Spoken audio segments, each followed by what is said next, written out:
Hello, welcome back. I'm Tonya from Tonya's Witchy Kitchen, and how are you doing today? I want to say something. I know I've said a few odd things about my husband here and there, and COVID really has done a number on people, on marriages, and all sorts of things. And when you hear somebody getting divorced, it really sucks, especially like me. I know I've never been divorced, but my parents were divorced, and it was hard on us as kids, and it's hard on everybody. It's not just those two people. It's those two people. It's the kids, it's the families, it's everybody is affected by it. But divorce isn't my point. This isn't okay. But people sometimes, you wonder what makes a person decide to get divorced and not fight for it, right? And believe me, I've been there. I the verge of we got to do something, we've got to change something, something has to give, something has to change, or we're done.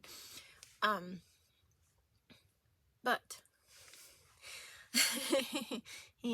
my priest, okay, just really hang tight here and listen. Was saying in his homily how the only person who will love you perfectly is Jesus. And it's true, because he says everybody else in your life is going to either let you down or break your heart or disappoint you or whatever, because they're human, right? So all of us are imperfect. All of us let people down, hurt people, break their hearts. We do all these things. And the only person who is going to love us perfectly, like we want to be loved and need to be loved, is Jesus. Lent seems to get me into trouble. Not into trouble, but Lent seems to steer me in a direction that sometimes I don't want to go. Okay? So, as spouses go,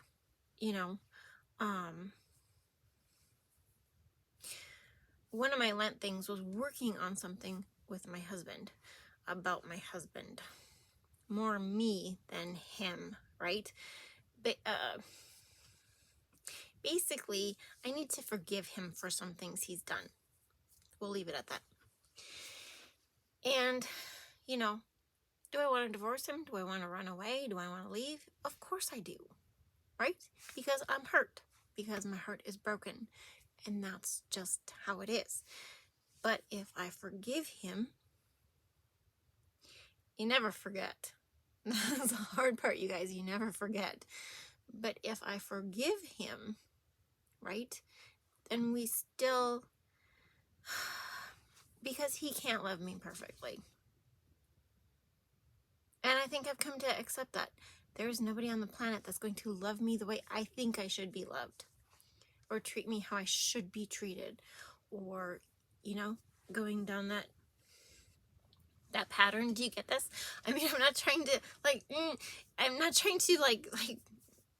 don't know. This really hit me hard today, because I was just thinking about these things, and I was just like, this is so true. This is so true. And that's what's hard. So unless you accept that person is as flawed as you are, maybe not in the same areas, right? My husband is flawed in very opposite areas of me. Very opposite areas. We're not even going there. We'll never go there. But if you can come to accept that, then maybe you can overcome some hurdles in your relationship. And that's what I'm trying to do. That's what I'm hoping to do. I didn't get to do it over Lent because I was having issues and I was centered and focused on myself, which was not a good thing to do. Yeah.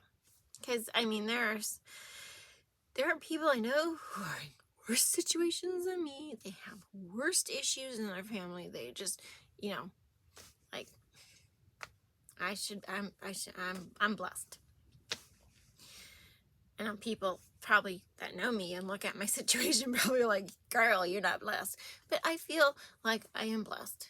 And I'm not talking about like if you're in an abusive relationship or if you're in a, alcoholism or gambling or, meth or, I'm not talking about those situations. I'm talking about just the basic whole hum marriage where there's nothing special about it except it's mine.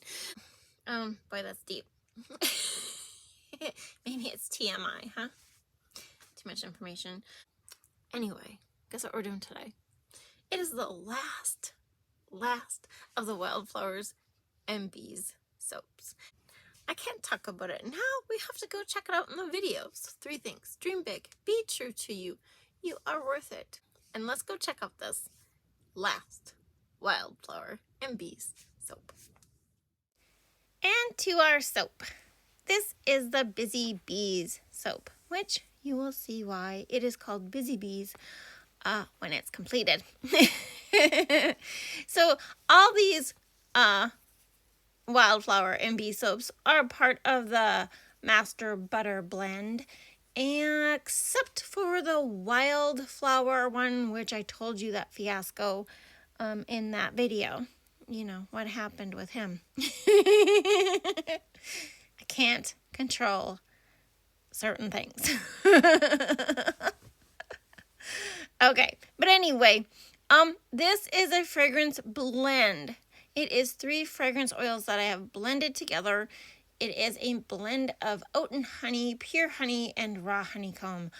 I love this blend. It is just so well-rounded, if you want to say that.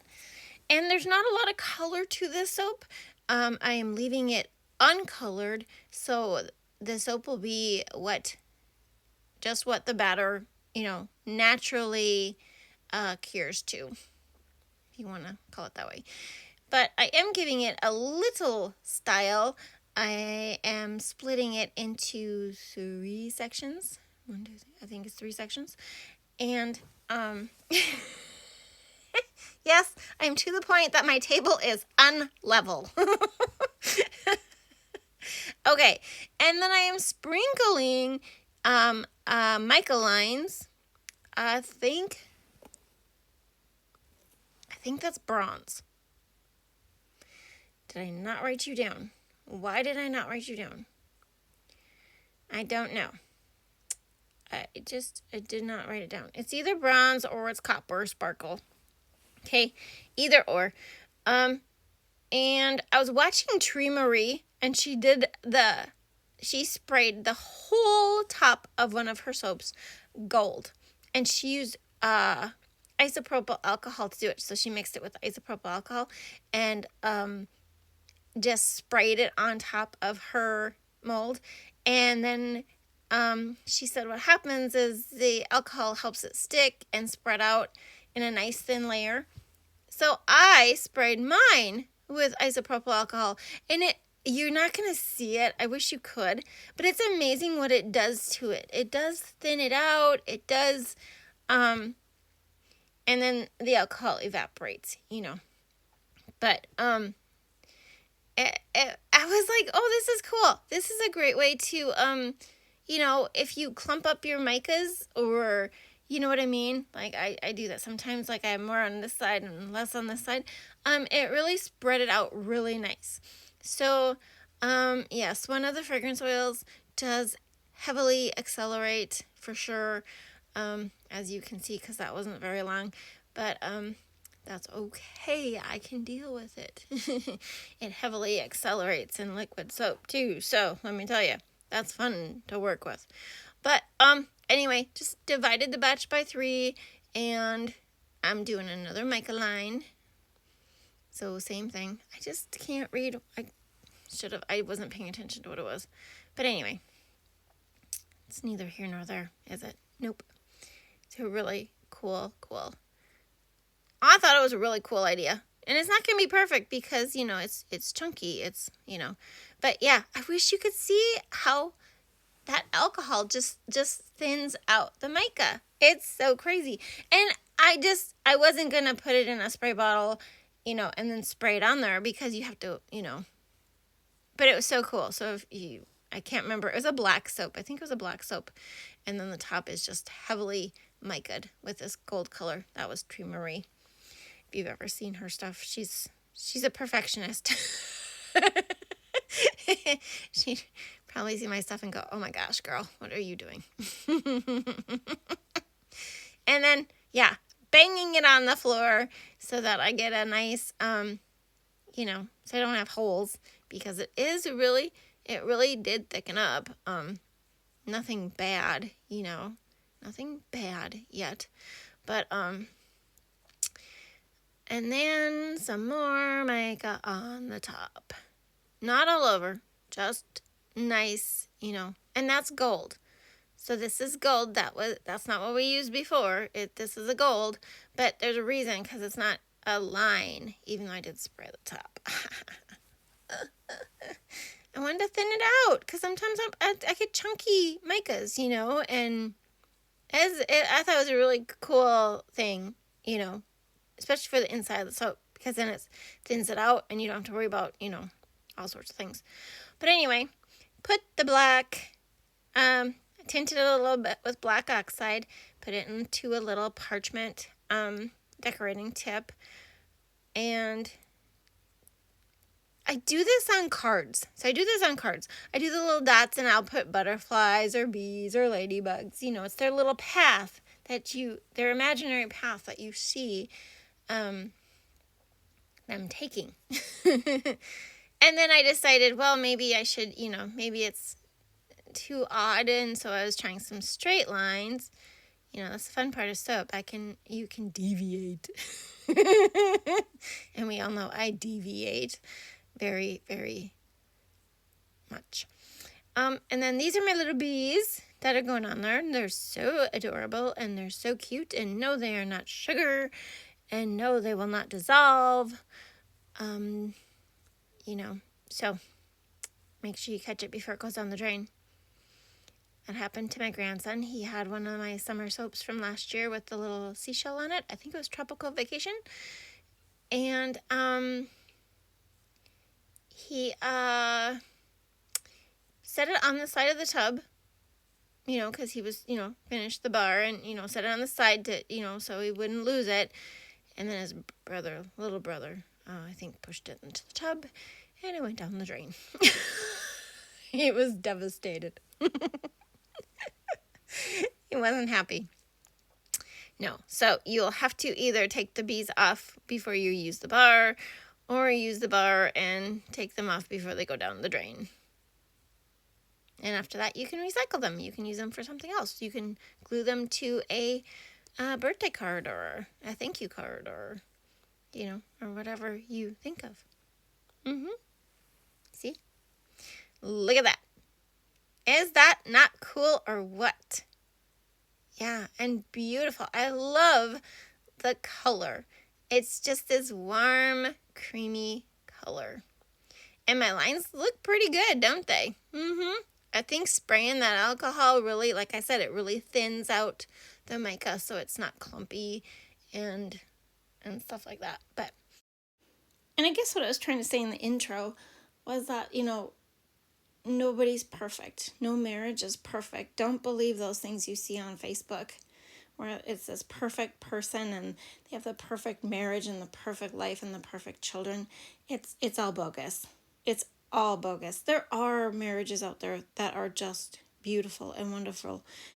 And I know, there are marriages that don't work, and there are people that should not be married to each other. There are those situations. We just have to look at ourselves and be like, are we that situation, or are we fixable? Because forgiving is hard, but it's not impossible. Here are the fragrance notes for this cute, simple bar. And here's the soap right after I cut it. I just love the top. And here is the bar after it's cured, that nice, beautiful, creamy, warm color. I love that color. And as always, I hope you had a good time. Thank you for dropping by, and I will see you next time. Bye-bye.